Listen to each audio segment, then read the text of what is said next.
welcome back, Love Nation. This is Nina. Like, share, and subscribe. Thank you to everybody that has been coming to my channel. Like this video, share this video, and hit that notification bell so you know when I drop my next one. We have a little bit of an R. Kelly and Tasha K update. I like to try to keep you guys up on some of these cases that I be following. Now, this is actually a brand new angle to the situation. As you guys know, R. Kelly is already in federal custody in prison as he is serving out one of his sentences. And now he is deciding, and this is breaking news according to TMZ, he is now going to sue the U.S. prison officials as well as Tasha K over alleged leaking of info which made it to her blogs. Now I'm going to read this article to you guys, and I'm actually going to come back with my commentary because, again, this is a very curious case of what is private and what is not private. So, according to TMZ, R. Kelly is now taking the federal government to court because he claims that the federal prisons officials leaked a lot of his private information to world-renowned infamous blogger Tasha K, who did air a lot of his dirty laundry out for the public. Now, just to stop there, this is a very peculiar thing. First of all, a lot of people that work in celebrity news do actually get their information from inside sources. Usually, I would say close to the family or even medical things. Say if they can get a hold of somebody in a hospital. And I do understand that there are HIPAA laws and maybe privacy laws. However, he has been arrested and detained. And honestly, a lot of information that Tasha K did talk about. I mean, outside of what the Joycelyn incident and the other current girls that he allegedly was with, a lot of information about R. Kelly was actually already out there. However, there are very specific things that he is actually going for, and I'm going to keep reading this article. So, incarcerated singer R. Kelly just filed a lawsuit against the U.S. government, a handful of Bureau of Prison workers. The handful of workers have not actually been identified yet, as well as Tasha K, all of whom he claims were in cahoots to publicize all of his private matters while he was in custody out in Chicago during his case at that time. Now, I believe that this goes back to around 2019 when a lot of this stuff was leaking. R. Kelly is saying in documents that he is pointing the finger at three unnamed BOP officials, which is, I believe, the Bureau of Prison Worker officials, at the prison that he was being held at, alleging that they accessed his internal system that documented what Kelly was doing within their walls, including email correspondence, private calls, visitor logs, and etc. Now, on that note, he may be able to sue for, but like I said, perhaps if an attorney wants to get on here and drop some commentary on if he can actually sue for that, because honestly, even when you're making a phone call in prison, there's always that message that comes up that says, like, hey, this is being recorded, or, whatever that they want to put. And it is like recorded. Now, I don't know if it's recorded on both ends or whatnot, and not to mention of what he was accused of.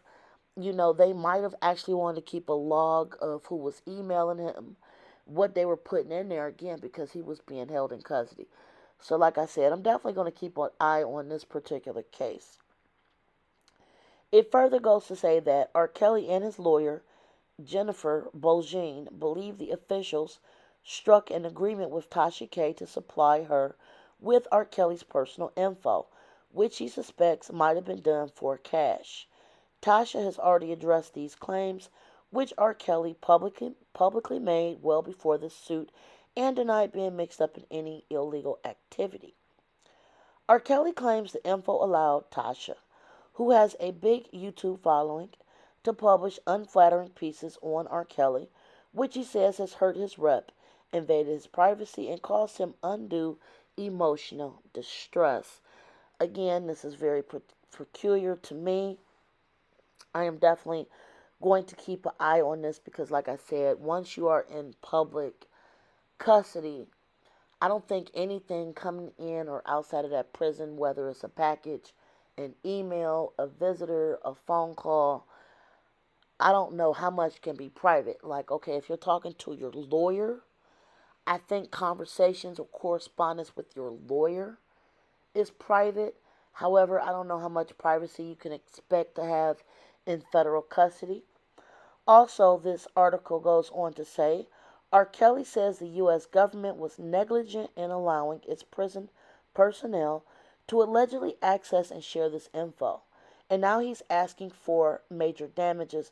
Now, the specific damages he's asking for uh, has not been put out yet. So, if they update how much he's looking for, I'm definitely going to update this video. Also, TMZ is saying that R. Kelly is making this claim to around 2019 or so. We did talk about that. Since being convicted in the Chicago case, he has been moved to a federal facility in North Carolina where he's serving his current lengthy sentence. Okay, so a lot of turning parts with this situation. First of all, you guys know that Tasha K is still going through this defamation settlement payout situation with Cardi B. Now she got R. Kelly coming after her. I'm just going to say this. You know, I'm just very curious at how R. Kelly is going to try to get this moving. Just for the simple fact, like I said, I think that, and correct me if I'm wrong, like I said, if you're corresponding with your lawyers, I think that there should be a level of discretion. So on that note, I can understand if information got out if it had to do with him corresponding with his lawyer.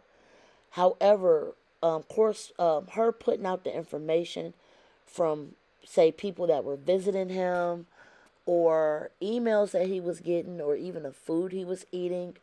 I'm very curious to see if this actually falls under a lawsuit, because I think that might actually be more of a public information. So I'm very curious about how this case is going to turn out, because when you're in custody, when you have been read your Miranda rights, you're in custody. I believe that people can actually request a lot of this information. Like if you do a Freedom of Information Act, if you file those papers, I do believe that the federal government could actually give you a lot of this information on specific prisoners, because again, that's federal information. Now, if the specific things have to go to his case or how he was trying to move with his case, that might fall totally differently. So I'm just trying to look at this as neutrally as possible, because I'm actually very curious about this. I did hear a long time ago, in one of the R. Kelly recordings that he had put out to other bloggers, that he did want to pursue charges, to sue. Like, everybody has the right to sue. I mean, you can literally sue for anything in the United States. Okay, so that's not surprising. However, what I'm curious to see is how much of this suit will actually hold up. I mean, he has to be very specific about what he's trying to sue for. Because, like I said, a lot of the information that she accessed, I think you could actually get from a Freedom of Information, and you can actually request that directly from the government, and I think that's free. Now, a lot of the information that she did put out, because I have seen a lot of her R. Kelly series stories, a lot of this directly came from people that were directly tied to R. Kelly, specifically the girlfriends and the families of the girlfriends. And I don't think that actually came out from the prison. It came from, I believe it was the Savages or something. You guys correct me in the comments. So, like I said, this is actually I'm actually gonna keep up with this case. I'm definitely curious to see how this turns out. And like I said, it's just like a lot of stuff going on. We will be looking into this. You guys tell me what you think about R. Kelly suing Tasha K. Like, share, subscribe. Till next time. Bye, guys.